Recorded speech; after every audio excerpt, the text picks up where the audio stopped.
మేమిప్పుడు హెరిబోనికల్ సైట్‌కి వెళ్తున్నాము. ఇది హంపి నుండి హాఫ్ అన్ అవర్ దూరంలో ఉంది. ఈ సైట్‌కి బేసికల్లీ ట్రెక్ చేసుకుంటూ వెళ్ళాలి. ఇది 3 కిలోమీటర్స్ ట్రెక్ ఉంటుంది. ట్రెక్‌కి వాటర్ బాటిల్స్ కంపల్సరీ తీసుకువెళ్ళండి. అక్కడ వాటర్ ఉండవు. మేము 3:00కి ట్రెక్ స్టార్ట్ చేసాము. ఎండ ఎక్కువగా ఉండే సో మేము మా ఎక్స్ట్రా టీ షర్ట్స్ హెడ్ పైన వేసుకున్నాము. ఎండ ఎక్కువగా ఉంది కాబట్టి.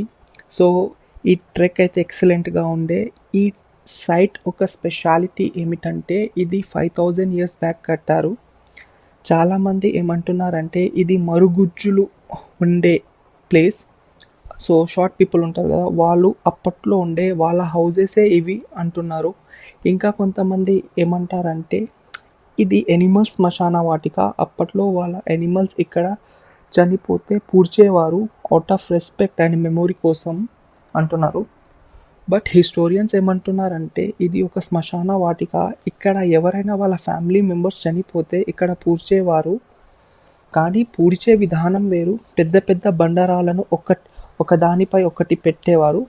బట్ నా డౌట్ ఏమిటంటే ఇంత పెద్ద రాక్స్ని ఎలా పెట్టారు అని. నా ఫ్రెండ్స్ ఏమన్నారంటే మ్యాన్ పవర్ యూజ్ చేసి ఉండొచ్చు.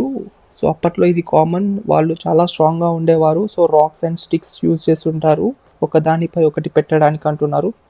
సో ఇది శ్మశాన వాటిక అనడానికి ఎవిడెన్స్గా స్కెలిటన్స్, వాళ్ళ బూడిద, వాళ్ళ యూజ్ చేసిన కత్తులు, వాళ్ళు యూజ్ చేసిన రాక్స్ చాలా దొరికాయంట. బట్ స్టిల్ ఇది వాళ్ళు కన్ఫర్మ్ చేయట్లేదు. 50% కన్ఫర్మ్ చేశారు.